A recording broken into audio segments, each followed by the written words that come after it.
Guys, അപ്പൊ ഇന്ന് പ്രത്യേകിച്ച് പരിപാടിയൊന്നും ഇല്ലാത്തതുകൊണ്ട് ഞങ്ങൾ കോളേജിൽ ചെന്നപ്പോഴത്തേക്ക് ഞങ്ങൾ ഇറങ്ങിയപ്പോൾ ഞങ്ങളുടെ മനസ്സിലൊരു പ്ലാൻ എത്തി ഗൈസ്, മന്തി. അപ്പൊ മന്തി എവിടുന്നാന്നല്ലേ, അതിനും വഴിയുണ്ട്.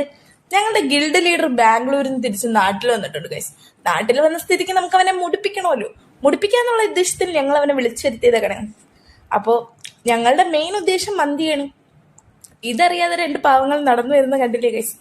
അവന്മാര് വന്നോണ്ട് തന്നെ ഞങ്ങൾ ചെന്നത് പെപ്പർ പോട്ടിലോട്ടാണ് ഗൈസ്. പക്ഷെ അവന്മാരെ ഭാഗ്യം ഒന്ന് പെപ്പർ പോട്ട് അടച്ചിട്ടേക്കുന്നു.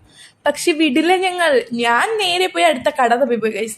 അപ്പോഴത്തേക്ക് ഞാൻ കൽബേക്ക് കണ്ടിട്ടേ അവിടെ മന്തി കാണുമോ ഇല്ലയോ എന്നും കരുതിയാണ് ഞങ്ങൾ പോയത്. പക്ഷെ അവിടെ മന്തി ഉണ്ടായിരുന്നു. അങ്ങനെ നേരെ ഞങ്ങൾ മന്തിക്ക് ഓർഡർ കൊടുത്തു ഗൈസ്. ഇവന്റെ മുഖത്ത് സന്തോഷം കണ്ടില്ലേ, മന്തി വാങ്ങി കൊടുക്കണ്ടല്ലോ എന്നോർത്ത് സന്തോഷിച്ചിരുന്നതാ. പക്ഷെ വാങ്ങി കൊടുത്തപ്പോഴത്തേക്കും അവന്റെ പൈസ മൊത്തം പോയില്ലേ ഗൈസ്. അങ്ങനെ നേരെ ഞങ്ങളുടെ മന്തി വന്നു ഗൈസ്. ഇതേ ഞങ്ങളുടെ അൽഫാം മന്തിയാണ് കഴിച്ചത്. ഞങ്ങൾ നേരെ ഒരു അൽഫാം മന്തിക്കാണ് ഓർഡർ കൊടുത്തത്. അങ്ങനെ പിന്നെ ഫുഡ് കണ്ടപ്പോഴത്തേക്ക് എല്ലാവരും കഴിപ്പ് തുടങ്ങി ഗൈസ്. കഴിക്കുന്ന വീഡിയോ ഒന്നും എടുക്കാൻ പറ്റിയില്ല.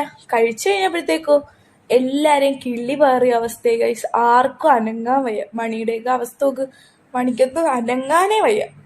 അപ്പൊ പിന്നെ ഇനി ഒരു ഉറക്കം. അപ്പൊ ഇന്നത്തെ വീഡിയോ അത്രേ ഉള്ളൂ.